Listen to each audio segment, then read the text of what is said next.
내가 잘났다고 생각하는 사람들은 여기서 실패합니다. 안녕하십니까, 반갑습니다. 증시각도기 곽상준입니다. 이 강의를 들으신 분들은 성공할 확률이 굉장히 높아지신 거예요. 여러분이 투자하신 시간과 가치가 여러분에게 실질적인 노후를 보장하는 수단으로 돌아올 것이라고 저는 믿습니다. 이거 우리끼리 비밀입니다. 이거 딴 데 가서 말씀하지 마세요. 이런 강의하는 사람 거의 아마 제 생각에는 없을 것 같아요. 이건 실전을 해본 사람만 아는 얘기예요. 투자를 하시는 분들께서 이제 궁금해하시는 내용들을 이제 한번 질문해 보려고 그러는데요.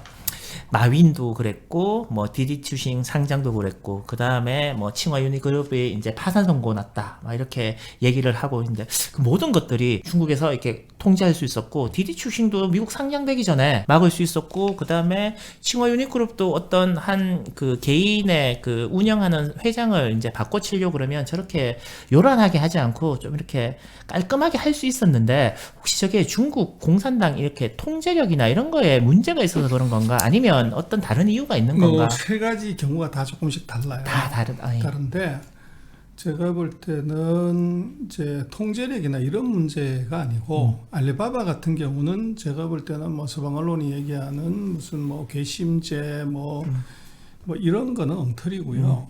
그 반독점법이라는 것의 시행을 하는데 요게 딱 아다리가 된 거예요. 그래서 2020년에 1월 달에 이미 반독점법 시행을 얘기를 했었고, 그거를 11월, 12월에 실시를 한 거죠. 거기에 이제 알리바바가 걸린 거고, 그리고 지금 서방 언론이 얘기하는 알리바바 얘기는 거의 다 오보예요. 그게. 괘씸죄부터 시작을 해서 뭐 시진핑 주석이 화가 나가지고 막 표를 중지시켰고, 무슨 뭐 실종이 됐고, 이 마윈의 지분을 국가에 헌납하고 뭐 이게 그 사이 뭐 월스트리트저널, 블룸버그, 뭐 로이터에서 계속 쏟아져 나온 얘기잖아요. 그리고 우리가 그거를 그대로 뺏겨가지고 그대로 이제 썼고, 근데 결과는 마윈 지분 국가 헌납 안 했단 말이야. 하는 이유는 뭐냐면 마윈 지분이 상장할 때 8%예요. 그리고 지금은 뭐 팔아가지고 4%밖에 안 남았는데 그 4%를 국가가 헌납 받았는데 그게 뭐 의미가 있냐는 거예요. 그리고 뭐 이게 실종됐다고 그러는데도 뭐 최근 한 2번 이미 이제 대외적인 행사에 나왔잖아요. 뭐 하여간 예를 들면 그런 건데, 그래서 지금 조금 이제 우리가 잘 봐야 되는 것은 지금 그 미국과 중국이 전쟁을 하고 있기 때문에 가장 정보의 어두운 언론이 미국 언론이에요. 그래서 중국은 어떤 정보도 미국 언론에 먼저 주지를 않아요. 오히려 봉쇄를 내버려요. 아, 그럴 수 있겠다. 그렇죠. 그래서 이제 미국도 그 중국 기자들 대거 추방을 했고, 이 중국도 똑같은 이제 반격을 하기 때문에 서로가 정보를 안 주는 거죠. 특히나 이제 그 미국계들한테는 의도적으로 intentionally 정보를 차단을 해요. 그래서 그게 누구도 확인할 수 없는 거를 월스트리트저널이 파이낸셜 타임스가 설마 카더라를 했겠어? 이렇게 하는데 지금 최근 한 4, 5개월 동안 나온 보도 한번 역으로 체크해 보시면 전부 오보입니다. 뭐 휴먼트나 뭐 또 다른 방법이 있지 않을까 뭐 이런 생각을 그런 드는 거죠. 근데 팩트는 이제 나중에 결과를 놓고 보면 엉터리한 얘기고, 알리바바의 문제는 그것은 안을 들이다 보면 제가 볼 때는 부처 간에 이 경험 미숙으로 업무 협조가 안 된 거예요. 디디추싱도 거의 비슷한 스토리인데, 알리바바 같은 경우는 이 엔터 파이낸셜이라고 하는 핀테크 회사에 상장하고 관계가 있어요. 그런데 문제는 핀테크 회사는 이것은 테크 회사이기 때문에 금융당국, 금융감독원의 통제나 감시를 받는 대상이 아니에요. 근데 이걸 IPO를 하려고 들어오면은 이것은 금융감독원의 소관이에요. 근데 그때까지는 몰랐던 거죠. 몰랐고 IPO를 들어와서 보니까 금융감독원에서 놓고 봤더니 얘들이 불법 고리 대금업을 무지하게 하고 있고, 이걸 그대로 내버려 두면 서브프라임 모기지 사태가 발생할 수 있을 가능성이 있기 때문에 이걸 IPO를 중단시킨 거예요. 그러니까 예를 들면 이제 뭐 우리나라 요즘 최근 상장이 많은데 금감원에서 야 너 상장 가격 비싸라고 할 때도 IPO 신청을 했을 때 이제 그런 얘기를 그때 아는 거죠. 예. 그 이전에는 얘들은 핀테크에서 우리를 쳤으면 정보통신부 산하에 이 통제를 받거나 하는 기술 기업이에요. 그래서 얘들은 기술 기업이기 때문에 핀테크를 하더라도 금융감독원이 통제를 하거나 영향을 미칠 수 있는 사각지대에 있었다는 거예요. 그게 이제 IPO를 하다가 보니까 이게 걸려가지고 그걸 스톱시킨 거고, 거기에 플러스해서 우리 같은 이제 공정거래법이 발효가 되면서 그걸 이제 제재를 들어간 거고, 지금 이제 디디추싱 같은 경우도 약간은 비슷한 스토리인데, 이것은 중국이 이제 데이터 보안 안전 관리국이 있어요. 여기서 관리하는 것하고 또 상장하는 것하고는 서로가 업무 연계가 없어요. 그래서 얘들은 이제 통상적으로 그 사이에 많은 기업들이 이제 미국에 상장을 했기 때문에 금융감독원은 그냥 도장 찍어준 거죠, 프로세스대로.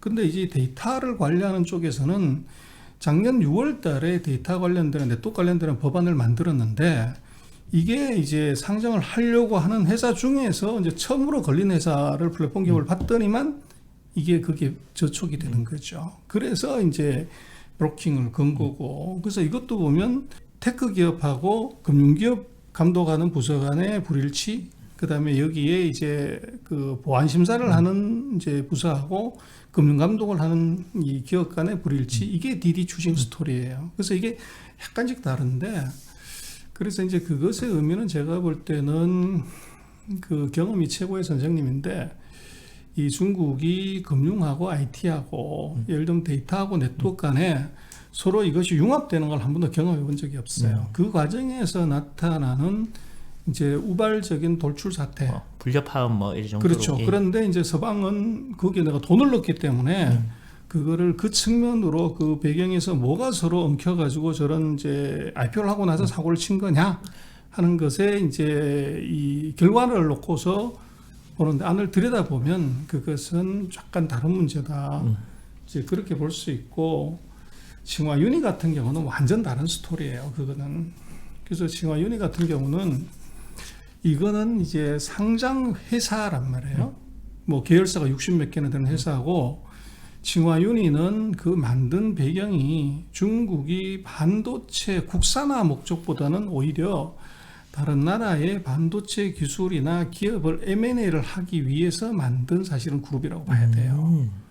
근데 이 그룹은 왜 그랬냐 그러면 중국이 그 사이에 해외 여러 가지 M&A를 하는데 국유 기업들이, 국가 기업들이 나가서 M&A를 했더니 최종 단계에서 상대 국가가 이 브로킹을 한 거죠. 이것은 국가 기업은 바로 중국이고 공산당이 있기 때문에 이 딜은 안 돼도 다 브로킹을 당한 거예요.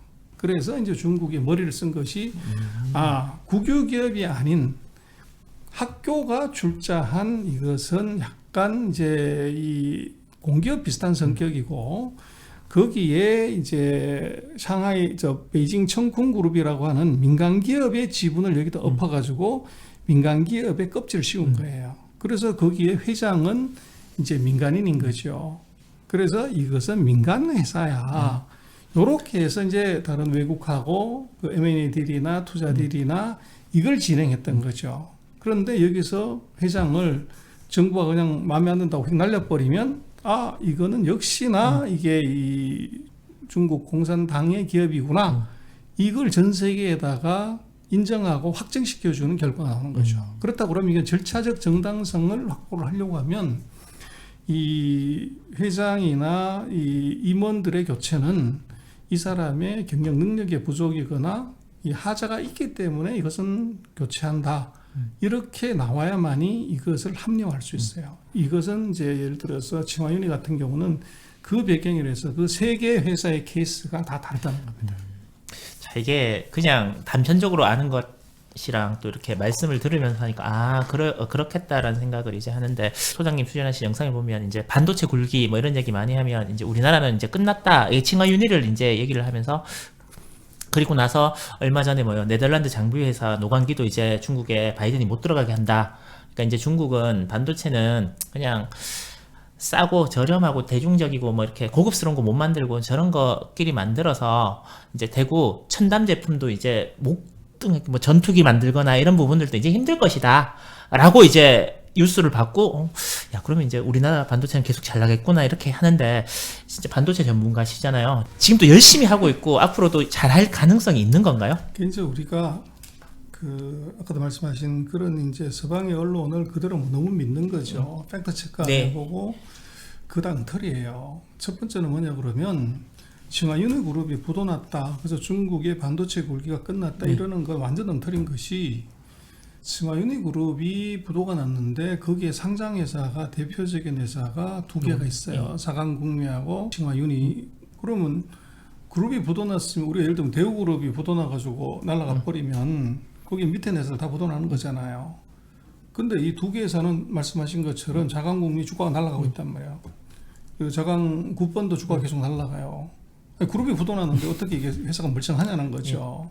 그래서 이제 이게 그 보고 있는 게 잘못됐다는 거고, 중국의 반도체 굴기는 아까 말씀드린 칭화 유니그룹이 하는 게 아니에요. 그래서 이것은 아까 말씀드렸던 그것을 하는 어떤 대리인, 대행인의 정도고, 뒤에는 국가가 있는 것이지 이 껍데기 회사가 하는 게 아니라는 거예요. 그래서 그것은 반도체 펀드를 중심으로 하는 그 주체들이 반도체 굴기를 주도하는 건데, 반도체 펀드는 부도난 적이 없어요. 그래서 그게 5천억 위안이니까 거의 우리 돈으로 쳤을 때 한 90조, 100조 정도의 투자를 이미 하고 있어요. 그리고 추가적으로 한 1조 정도, 170조 원을 더 투자하려고 지금 생각하고 있는 거고, 그래서 그 칭화유니의 그룹 부도가 중국의 반도체 굴기가 끝났다고 보는 것은 완전 넌센스다, 그렇게 들을 수 있고, 두 번째 이제 미국이 제재를 해가지고 중국이 다 끝났다 이렇게 보는 것도 이것도 이제 이게 엉터리라는 거예요. 무슨 얘기냐면 중국의 제재를 자세히 이제 미국 걸 안 읽어봐서 그런데 읽어보면 뭐를 하냐 그러면 미국이 중국의 반도체 공급을 스톱시키고 하면은 중국이 바로 악소리 나서 끝이 나게 돼 있어요. 근데 문제는 그 전에 무슨 일이 벌어지냐면 미국의 반도체주하고 애플이 시가총액 1등한 애플의 주가가 대폭락하게 돼 있다고요. 그래서 애플은 아이폰, 아이패드, 아이팟을 중국에서 만들잖아요.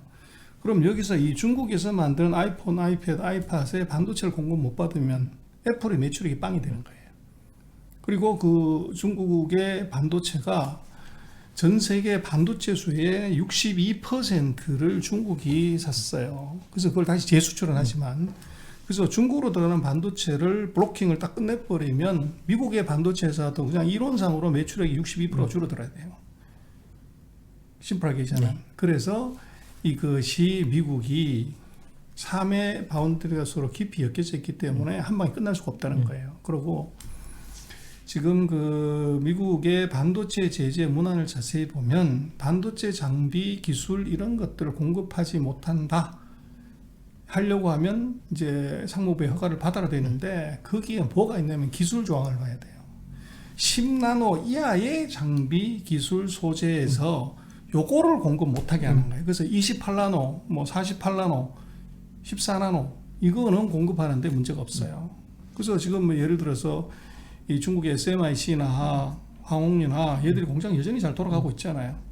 그럼 재료, 장비, 소재 이게 못 들어가는데 어떻게 돌리냐 이거죠. 그래서 그건 이제 아까 말씀하신 안을 자세히 들여다보면 거기에 기술의 보틀넥 조항이 있어요. 그게 10나노 이하는 지금 못 들어가요. 그 첨단 기술은. 근데 10나노 이상인데 문제는 10나노급 정도 기술은 어느 정도냐 그러면, 그래서 우리가 뭐 막 얘기하는 게 뭐 TSMC가 5나노를 했고 삼성은 뭐 어쩌고 저쩌고 그래서 TSMC는 2나노, 3나노 가는데 우리 삼성은 뭐 바보처럼 못하고 있다는, 그것도 정신 나간 얘기를 하는 겁니다. 그게 뭐냐면 지금 5나노 정도 제품이 전체 반도체 로직 제품 생산 중에서 차지하는 비중이 5%도 8%밖에 안 돼요. 아이폰 정도에만 들어가는 아이폰도 최고급 모델 정도 14 뭐 이 정도에 가는 정도고, 나머지 90%는 전부 이게 7나노, 14나노, 28나노 뭐 이 밑에서 노는 거고, 최첨단이라고 하는 것은 아주 극소량밖에 안 돼요. 그래서 그것은 경제적으로 전혀 지금 의미가 없어요. 그거 해가지고 돈 못 벌어요.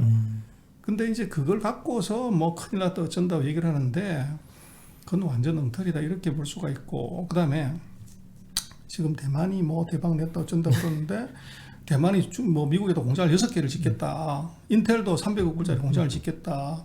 뭐 삼성도 170억 불짜리 공장 하나 짓겠다 그러는데, 제가 볼 때는 그 공장 다 들어서면 반도체 가격이 폭락해요. 근데 그걸 짓는 거는 좋지만 문제는 아까 말씀하신 ASML이라고 하는 그 노광계사 리소 장비가 이게 가장 중요한데, 이게 1년에 얘들이 한 금년 같은 경우 54대, 50대 겨우 만들어요. 맥스 캐파가. 근데 이게 지금 반도체 라인 하나 만드는데 적어도 10대에서 20대의 노광기가 들어가야 돼요. 그러면 50대 만든다고 하면 이거 실제적으로 공급할 수 있는 게 라인 2개 반 정도만 1년에 질 수가 있어요. 근데 6개 짓고 2개 짓고 1개 짓고 여기에 장비 공급이 구조적으로 될 수가 없어요. 그래서 이제 그런 것이 같이 들어가 있기 때문에 그럼 다시 한번 정리를 하자면 미국의 반도체 규제는 최첨단 제품에 대한 것만 규제하고 있고 나머지 일상용품 여기에 들어가는 반도체는 규제 대상이 지금 아니에요. 그게 만약에 브로킹되는 순간은 전 세계 IT 산업에 엄청난 대혼란이 오게 돼 있어요. 그래서 이제 중국의 반도체 회사들이 주가가 아니 그렇게 블로킹 됐으면 다 망해서 문 닫아야 되는데 주가가 폭등하는 이유가 뭐냐 그러면 이것이 브로킹 되어 있지도 않을 뿐더러 문제는 중국이 이런 기업들이 기술을 업그레이드 하라고 전 세계 어떤 나라에도 제공하지 않는 파격적인 지원 조건을 여기다 퍼붓기 때문에 그것 때문에 주가가 올라가는 거죠. 그렇게 퍼부으면 중국도 나중에 뭐 노광기를 예를 들면 장비도 직접 만들고 아니면 뭐 이렇게 모래를 규소를 원료로 하는 그런 게 아니라 다른 재료를 쓰는 그런 반도체도 만들 가능성도 있는 건가요? 지금 지금 쓰고 있는 반도체는 실리콘을 베이스로 하는 실리콘 웨이퍼에다 뭘 하는 거예요. 예. 이 실리콘 웨이퍼로 하는 반도체는 미국이 거의 독점하고 있다 봐야 돼요. 모든 분야에서. 그래서 미국이 이걸 브로킹하게 됐을 때 중국은 속수무책이에요. 그래서 중국은 이걸로 계속하게 되면 계속 이제 미국에 당하기 때문에 이 웨이퍼 자체를 바꾸는 겁니다. 실리콘이 아닌 다른 이제 실리콘 카바이드나 이제 갈륨 나이트라이드, 갈륨 아세나이드 같은 조금 복잡한 얘기입니다만 그 이제 웨이퍼 상에서 만드는 반도체 이렇게 되면 이제 판을 엎을 수가 있는 거죠. 그래서 중국의 전략은 지금 말씀하신 실리콘 웨이퍼로 만드는 반도체 기술은 레거시 기술. 뭐 죽었다 해도 한국하고 미국 못 따라간다. 그건 뒤로 따라가서 그냥 범용 제품만 만들고 첨단 제품은 통신에 들어가는 이제 예를 들어 5나노 이하, 3나노 이하짜리는 실리콘으로 만드는 것이 아니라 갈륨 나이트라이드나 실리콘 카바이드나 갈륨 아세나이드 같은 제3세대 반도체 소재를 갖고 만드는 것 여기다 목숨 거는 거고 그게 14차 5개년 앞으로 5년 내에 그걸 국산화하겠다는 게 중국의 목표예요. 그래서 그것은 이제 그런 분야에서는 미국이 세계 1등이거나 독보적이지 않아요. 그러다 보니까 그 구멍을 지금 뚫겠다는 게 중국의 우회 전략입니다. 그러니까 우리나라 분들은 그러시잖아요. 에이 뭐 중국 하겠어 이러는데 우주선도 만들고 비행기도 자체적으로 만들고 항모도 만들 수 있는 나라이기 때문에 첨단 기술이나 이런 부분에서는 우리나라보다 훨씬 더 앞서 있는 부분들이 있더라고요. 그래서 이제 우리가 착각을 하고 있는 것 중에 하나는 우리가 잘하는 거는 이제 자동차와 핸드폰 이걸 잘 만드는 거잖아요. 뭐 우스갯소리지만 중국은 지금 달러를 가잖아요. 예. 화성을 가잖아요. 항공모함을 만들잖아요.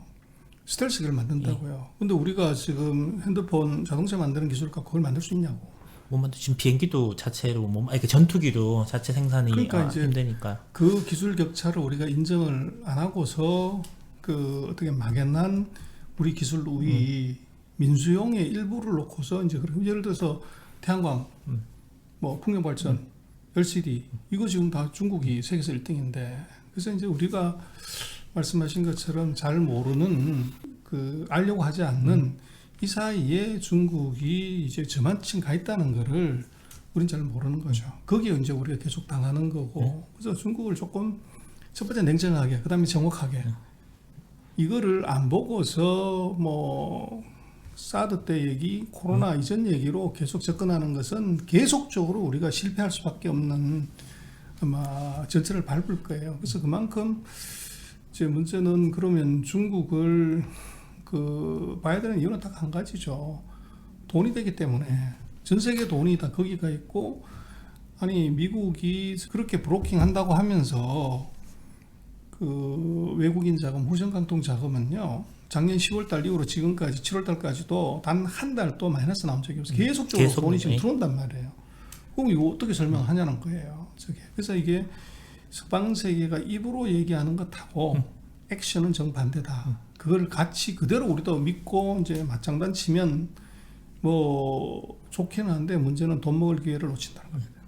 그러면 그 이제 조금 더 직접적으로 요즘 이게 인터넷 그러니까 회사들은 규제를 많이 하잖아요. 뭐 탄센트, 알리바바, 뭐 바이두, 뭐 디디 추싱을 포함해서 여러 가지 회사들은 이제 규제를 하고 배터리, 바이오, 반도체 회사들은 이제 육성을 하고 있는데 주식이 이제 인터넷 회사들 많이 떨어졌고 뭐 반도체, 바이오, 뭐 배터리 회사들 많이 올라갔어요. 그러니까 와 이게 저 같은 경우에 인터넷 회사 이제 좀 들어가도 되나? 아니면 바이오 회사 저렇게 너무 많이 올랐으니까 이제는 좀 조심해야 되는 거 아닌가라고 하는데 또 어떤 사람들은 아니다. 중국은 그렇게 하는 게 아니라 규제 산업에는 들어가면 지하까지도 있다. 그리고 되는 놈이 더 잘 된다. 그러니까 정부에서 밀어주는 쪽이 앞으로 더 클 수도 있다. 이렇게 또 얘기하시는 분도 있더라고요. 이제 중국에 투자를 하려고 그러시는 분들은 둘 중에 어떤 의견을 조금 더 주의 깊게 들어야 될까요? 그거를 좀 깊이 봐야 되는데요. 뭐 우리도 그렇습니다만 정부에 맞서지 말라고 그러잖아요. 미국도 마찬가지, 한국도 마찬가지, 중국도 똑같습니다.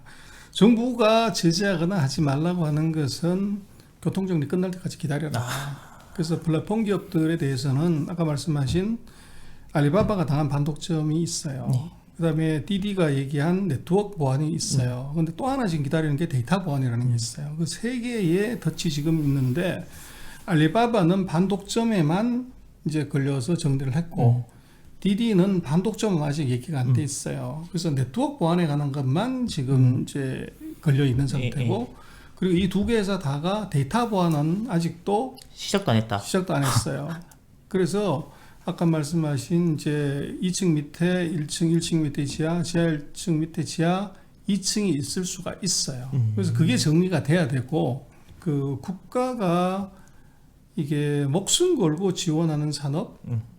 그래서 아까 말씀하셨지만 그건 역설적으로 얘기하면 미국이 중국을 목줄로 서 자주시키는데 아이템을 확실하게 정했다. 반도체, 배터리, 의약품 뭐 이거 정했단 말이에요. 그러면 이것을 빠져나가기 위한 이제 중국의 지원책은 미국이 지원하는 것 그 이상으로 지원할 거잖아요. 그러니까 이것은 이게 뭐 세금 예를 들어서 반도체 같은 경우에 그 중국이 정한 14나노 한 단계인 28나노 정도만 해도 10년 동안 법인세를 면제를 해줘요. 그럼 가만 앉아가지고 금년도에 그 기술을 가진 회사는 순이익률이 25%가 높아지는 거예요. 그렇잖아요. 법인세를 안 내니까. 그렇죠. 그러면 수익성이 25% 줬는데 주가가 얼마 올라가야 되냐.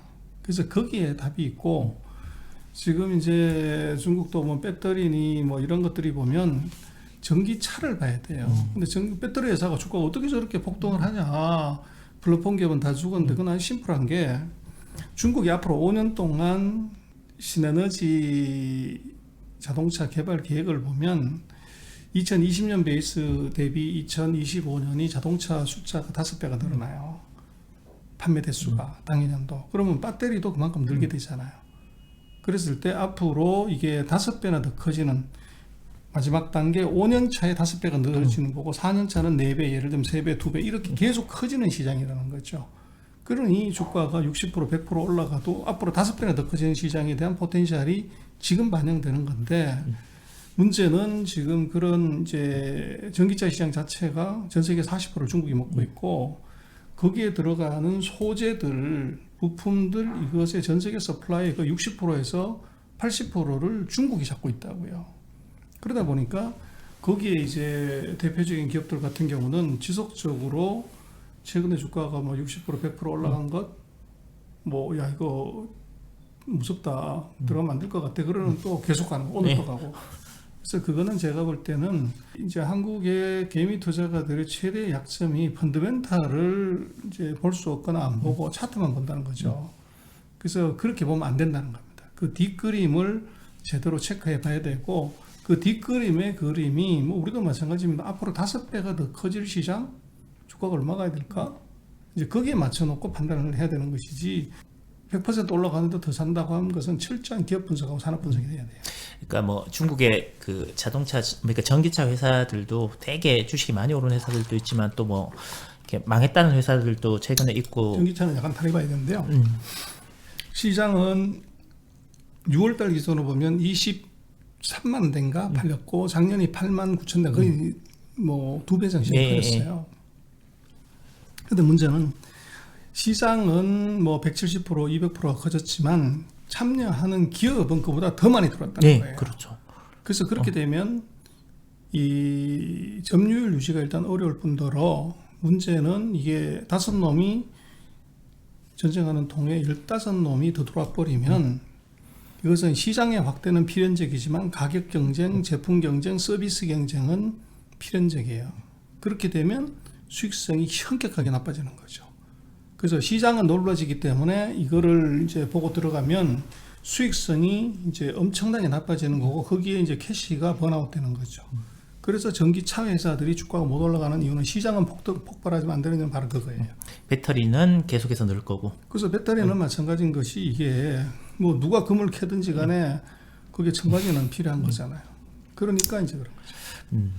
그 중국 전기는 그 뭐냐 우리나라 한전처럼 한 곳에서 다 공급하는 건가요? 전기차 저렇게 늘어나면 그러니까 충전을 다 할 수 있을까라는 생각이 갑자기 들어서 그러니까 국가기업 국가 다. 전망이라고 예. 우리 한전 같은 게 있어요. 있어. 그것도 맹 상장되어져 있나요? 아닙니다. 그건 국가기업. 상장 시제는 왜 그런 회사가 관심이 있을까요? 결국은 전기는 써야 될 것 같은데, 그 요즘 이게 중국 경기에 대해서 말씀하시는 분들이 있더라고요. 그 뭐 중국이 코로나를 가장 빨리 극복하고 돈도 제일 적게 썼는데 생각보다 내수 경기나 이런 것들이 많이 안 사는 것 같다. 그래서 뭐 지준율도 인하하고 한 번이 아니라 앞으로도 계속 인하할 가능성이 있다라고 하는데 실질적으로 지금 중국에서 이렇게 내수 뭐 이런 것들이 생각보다는 많이 안 좋은 게 맞나요? 2, 4분기 GDP가 1, 4분기에 18.3에서 7.9로 툭 떨어지는데 반토막 났다고 거기에 뉴스 가장 났죠. 크게 얘기한 게 소비예요. 그래서 소비가 많이 떨어지는데 제가 볼 때는 소비는 코로나 때문에 그래요. 역설적으로. 그래서 코로나가 중국이 뭐 14억의 인구인데 하루 확진자 수가 13명, 50명 뭐 이거밖에 안 돼요. 그래서 그 얘기는 다르게 생각하면 우리는 그렇게 생각하죠. 저것도 거짓말 하는 거 봐, 사기치는 거 봐, 이런 아까 말씀하신 것처럼 16명 발병해도 930만 명을 전수조사하고 도시 폐쇄해버리는 걸로 가기 때문에 이게 이제 통제가 되는 거죠. 중국은 3주죠. 그렇죠. 예, 우리나라는 2주고. 예. 예. 그래서 그 통제인데 그게 바로 소비가 안 되는 이유예요. 그래서 제가 볼 때는 중국의 확진자 수가 50명, 10명 이 상태로 떨어진다는 것은 주민의 이동 통제, 모빌리티가 이거 엄청나게 통제된다는 거예요. 그러면 소비가 안 되는 거죠. 그래서 제가 볼 때는 중국이 지금 목숨 거는 것은 지금까지는 격리 이동 통제를 통한 방역이 핵심이었지만 아까 말씀을 드렸지만 이제 중국이 백신 접종을 최근 2달 동안 하루에 2천만 명씩 접종을 해요. 그 이유가 바로 뭐냐 그러면 면역으로 이게 정상적인 경제활동, 모빌리티를 보장하는 것이 진정한 경기 회복이고 이게 돼야 내수가 소비가 살아난다고 보는 겁니다. 그러니까 내수 소비를 분명히 어쨌든 살리려고 지금 거기다 최선을 목숨 다하고 걸죠. 거기에다가 만약에 그 동계 올림픽까지 내년 이제 3월인가 2월에 있는 거죠. 그것까지 연결시키면 중국에 있는 내수 회사들에 대한 관심도 가질 필요가 있는데 요즘 뭐 이렇게 스포츠 회사 이런 회사들 주식도 엄청나게 많이 오르고 그렇더라고요. 근데 저는 약간 그런 게 있어요. 중국에 뭐 리닝이니 뭐 안타스포츠 이런 거 보면 옛날에 우리나라에도 뭐 프로스펙스 카프 뭐 라피도 뭐 이런 회사들이 있다가 싹 다 망하고 결국은 나이키하고 아디다스밖에 안 남더라고요. 그래서 중국도 저렇게 되는 거 아닌가라는 그런 걱정 때문에 이제 섣불리 투자를 못 하겠더라고요. 그래서 관심은 좀 가질 필요는 있겠다 맞죠? 앞으로 이제 코로나19가 뭐 중국 같은 게 백신으로서 이제 방역이 아니라 면역 집단면이 형성이 된다 그러면 거기 망한 회사가 몇 개 있잖아요. 첫 번째 이제 여행 관광 네. 이거 1차적으로 망했는데 네. 최근에 많이 올라갔죠.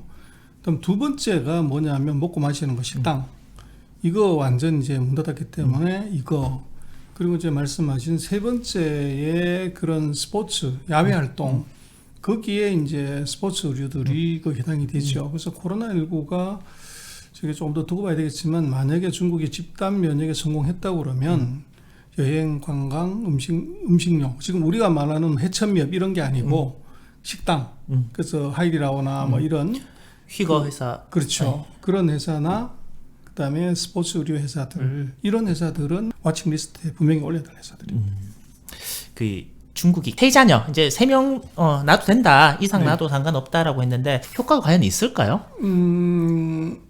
뭐 법으로 만들면 되겠죠. 안 놓으면 뭐 당원 박탈한다 뭐 이러고 근데 이제 뭐 우리도 마찬가지지만 뭐 정부가 돈 준다고 그래가지고 출산 장려가 얼마 준다고 애 낳는 건 아니잖아요. 뒤에 효과가 교육이 없잖아요. 이제 문제고 생활의 문제이기 때문에 그래서 제가 볼 때는 세 자녀 허용이라는 것 자체로 인구가 크게 늘어난다 이렇게 보기는 어렵고 대신 늦둥이들이 대거 태어날 가능성이 있어요. 그래서 경제력으로 여유가 있는 이제 중산층 중년들이 뭐 전에는 애를 한 명밖에 못 낳았기 때문에 못 낳았지만 요즘은 이제 뭐 중년이라고 해도 뭐 산모도 그렇고 그 애기 아빠도 건강이 충분히 네. 되잖아요. 그렇게 되면 이 서드 베이비 이게 늦둥이의 출산이 이게 일어날 수 있어요. 근데 제가 볼 때는 20대, 30대들의 퍼스트 베이비나 세컨드 베이비에 비해서 이제 40대의 늦둥이는 이것은 엄청난 자본 집약적으로 기를 수 있는 애들이에요.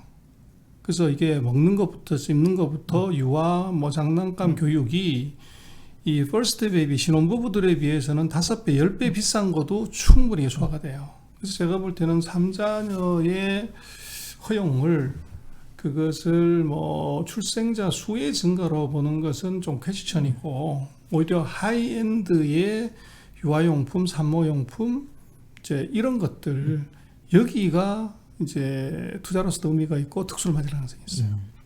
중국에 뭐 중부지방에 비가 많이 와갖고 폭스콘 공장이 문 닫아갖고 아이폰이 뭐 이제 나오니 안 나오니 이런 얘기가 있던데 뭐 그런 비 피해나 이런 부분들은 크게 걱정을 안 해도 되는 건가요? 중국이요. 우리는 그 생각을 하게 되는데 그것도 이제 말씀하신 것처럼 우리가 중국을 이해를 못하는데 중국이 북쪽하고 남쪽이 5,500km예요. 5,500km. 우리가 서울 부산이 400km잖아요. 예, 400km죠.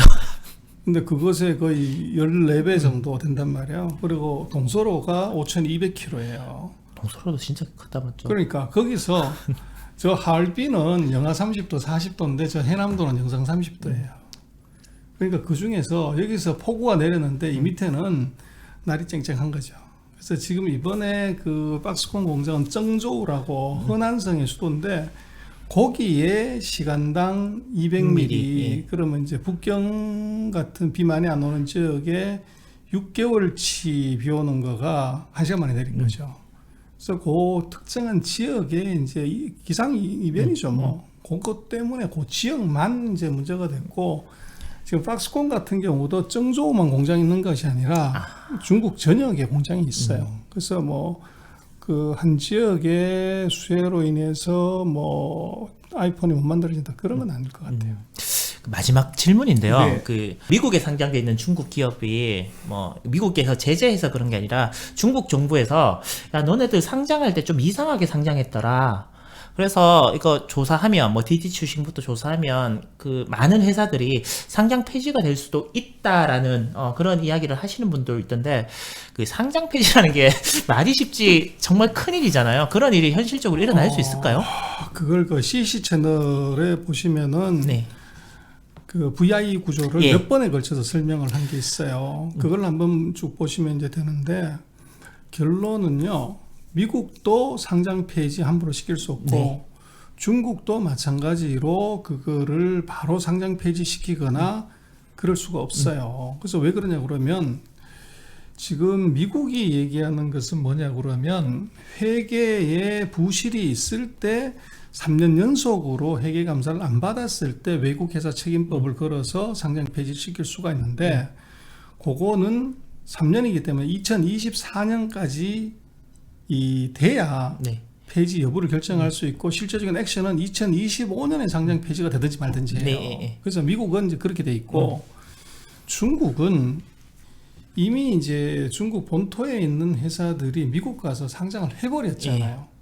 근데 이 상장을 폐지시키고 말고 하는 것은 미국 당국이 결정하는 것이지 중국 금융당국 자기네 시장에 상장이 돼 있으면 자기네가 결정할 수 있지만 그건 미국 당국의 권한이에요. 그래서 이건 중국의 감독원이 상장 폐지시킨다 만다 이렇게 얘기할 수가 없어요. 없고 지금 이제 얘기하신 것은 VIE 구조, 가변 이익 구조를 통해서 이제 그 상장한 거를 문제 삼겠다고 하는데 그거는 이번에 디디 추싱이라는 회사가 데이터 위반을 하면서 이게 무리하게 미국 가서 상장한 거 그래서 앞으로 그렇게 하면은 죽는다. 이걸 보여주려고 VI 가변 이 구조를 들고 나온 것이고, 아리바바나 징동이나 핀도도 이미 여기 상장된 회사들도 이거 다 이제 상장 폐지시킬 거야. 이건 현실적으로 놓고 보면 시킬 수 있는 방법이 없어요. 주식은 여기서 다 거래되고 이게 문제가 있는데, 그런 VI 구조를 가지고서 상장 폐지를 시킨다고 하면 홍콩에도 레드칩 방식으로, 그래서 홍콩에 거래되는 회사의 70%가 다 중국 본토 기업이에요. 예. 그 중에서 절반이 지금 아리바바나 이 뭐 이제 징동이나 핀도도 똑같은 고구조로 상장이 된 거예요. 탄센트도 그렇게 상장이 돼 있어요. 그러면 홍콩에 있는 회사의 거의 3분의 1이 다 상장 폐지돼야 돼요. 그 조건이라고 네. 하면. 그래서 지금 이제 말씀하신 한국 언론이 그렇게 얘기하는 것은 조금 안을 잘 모르고 얘기한다는 거죠. 그래서 앞으로 이제 그런 구조로 가는 회사들은 미국으로는 안 보내겠다는 게 중국의 홍콩에 얘기고, 상장시켜라. 홍콩에 하라는 거예요. 그래서 그것은 그 앞으로 이제 발생할 문제에 대한 사전 경고의 의미지, 기존에 있는 것들을 다 상장 폐지를 시킨다. 미국도 아까 뭐 몇 차례 제가 설명을 드린 것 같은데, 미국도 상장 폐지를 시키는 건 좋지만, 근데 거기 주식을 산 사람은 다 미국 사람이잖아요. 근데 상장 폐지를 시키면 그게 휴지 조각 되는데, 그러면 중국이 상장한 기업이 한 234개인가가 시총이 한 2조 달러 정도 돼요. 예. 그러면 미국 GDP가 24조인데 거기 그럼 12분의 1이 휴지 조각 됐을 때 그 충격을 미국 당국이 질 수 있나요? 그래서 그거는 조금 이제 정치적인 레토릭을 이거를 이제 실행으로 오해하는 데서 나오는 거고, 그래서 안을 좀 디테일하게 들여다볼 필요가 있어요. 그걸 이제 뭐 우리나라에서는 중국에 관련되는 제도나 시스템이나 뭐 이런 거를 설명을 해주는 데가 잘 없기 때문에 그게 나올 때마다 이제 큰일 났다, 뭐 곧 망한다, 무슨 곧 상장 폐지된다, 뭐 이렇게 이제 많이 얘기를 하시죠. 그래서 그거는 조금 그 정책이라든지 배경이라든지 그 절차적인 문제를 조금 체크를 해보면 뭐 과도한 불안이나 지금 상장 폐지도 내각권 조직이다, 휴지 조각 되면 어떻게 하는 그 불안은 아니다. 그렇게 들을 수가 있습니다. 디디 추싱은 좀 힘들긴 힘들겠다, 맞죠? 당연히 그렇죠. 예. 그 보통의 경우는 상장을 하게 되면 공시를 해요. 우리가 상장을 신청했다고 그런 애들이 첫 번째 그 얘기를 안 했어요. 그리고 이제 그 나스닥이든지 메나이스에 상장을 하게 되면 타종식을 해요. 상장 기념식 우리 같은 그걸 사진 찍고 가는데 쿠팡도 했는데. 그걸 안 했어요. 그래서 그 얘기는 뭐냐면 얘들도 중국 당국한테 이거 상장했다고 그러면 터질 거라는 걸 알고서 비밀리에 한 거예요. 그리고 상장 신청한 지 3주 만에 그대로 상장을 시켰는데, 그걸 보면은 거기에 디디 추싱의 그 상장 전문 선수들이 들어가 있어요. 그래서 거기에 이제 공동 창업자인 그 류청이라고 하는 이제 여성 CEO가 바로 렌샹의 류추안제 딸이에요. 아마 이 양반이 그 골드만삭스인가 모건스탠리 출신이고, 거기 있는 CFO도 이 골드만삭스인가 모건스탠리 출신이에요. 그래서 여기에 이 미국 상장 전문가들이 붙어 있었던 거예요. 그래서 이제 정부가 데이터 보안법, 네트워크 보안법으로 걸기 전에 이거 먼저 펀딩하자. 그리고 또 그 이면에는 아마도 거기에 이 IPO 전까지 22번 펀딩을 했어요. 근데 22번 펀딩한 데 보면 미국, 일본, 뭐 싱가포르, 중국은 물론이고 거기에 선수는 다 들어와 있어요. 그러니까 얘들이 캐시아웃을 해야 되는 그런 계기를 빨리 만들어줘야 될 필요성이 아마도 디디 추싱의 매니지먼트한테는 협박을 받았거나 뭔가 압력이 있었던 거죠. 그래서 당국이 긴가민가 할 때 순식간에 정광석화처럼 상장을 시킨 것이고, 그래서 이제 당국 입장에서는 이게 이제 이 금융당국이 아니고 데이터 당국에서는 이것은 이제 문제가 있다고 본 거예요. 디디 추싱 회장 조만간에 소환될 수도 있고 그렇겠다, 맞죠? 뭐 이미 소환했죠. 소환이 정말 그렇게 무서운 건지 제가 최근에 알게 됐습니다. 아까 얼핏 말씀하셨지만 CEC 채널에 가시면 방금 말씀드렸던 VR 그게 말도 어렵고 한국말로 풀어도 되게 어렵고 한데 정말 친절하게 여러 편으로 설명을 해 드렸고요. 제가 거기에 괜히 부연 설명을 했다가 잘못된 정보를 드릴 수 있어 갖고 적극적으로 그걸 보시는 걸 추천하고, 최근에 아까 말씀하셨던 중국의 허거 거대 기업입니다. 그래서 뭐 한국에서 중국 정보에 관한 채널이 잘 없는데, 그래서 이번 그 CEC 채널에서 하반기에 새로 기획하는 것 중에 하나가 그 중국에서 진짜 박사를 한 그 박사들이 이제 한국인들이 반드시 알아야 될 중국 정보. 그래서 그것은 이제 뭐 문화, 그다음에 이제 정치, 그리고 역사, 네. 또 뭐 앞으로 가면 외교, 뭐 이런 걸 이제 시리즈로 그 지금 진행을 하고 있고, 지금 이제 정치하고 문화가 이제 시작이 됐는데, 말씀하신 허구는 이제 음식 문화를 갖고서 중국의 이제 컬처를 좀 따져보는 겁니다. 그게 시작이 된다면 그걸 한번 보시면은 뭐 중국에 대한 이해를 좀 굉장히 많이 하실 수 있을 것 같습니다. 그래서 얘기하신 분들이 다가 중국의 명문대학에서 박사하시고 또 오랫동안 거기서 10년 이상 일을 하시고 이런 분들이라서 뭐 한국의 뭐 어떤 채널에서도 보지 못하는 고퀄의 정보를 한번 얻으실 수 있을 것 같습니다. 저도 유튜브를 참 많이 보고 있습니다만, 이렇게 운전을 할 때 뭐 화면은 보지 않지만 듣고 그러면 그냥 웃고 재밌고 가벼운 것들을 많이 보려고 그러잖아요. 그러다 보니까 조금 무거운 주제나 깊이 있는 내용들을 저희들이 이렇게 거부하는 그런 성향이 있는데, 저희들이 뭐 소장님을 모시고 이런 이야기를 듣는 이유도 돈을 벌려고 하는데 웃으면서 돈을 버는 거는 저는 본 적이 잘 없거든요. 뭐 개그맨이나 연예인분들 빼놓고. 그래서 조금 더 깊이 있는 것들, 특히 중국에 대해서 알려고 그러면 CEC 채널을 꼭 구독을 하셔서 꾸준히 올라오는 영상들을 시청을 하시면 여러분들에게 큰 도움이 되실 것 같고요. 또 못 보시는 분들이 계시면 제가 또 꼭 모시고 이렇게 압축적으로 한번 여쭤보도록 하고요. 긴 시간 열과 성을 다해서 말씀해 주셨고 너무너무 감사합니다. 아닙니다. 무더운 날씨 건강 조심하시고 화이팅 하시기 바랍니다. 네, 지금까지 시청해 주셔서 감사합니다. 네. 감사합니다. 안녕.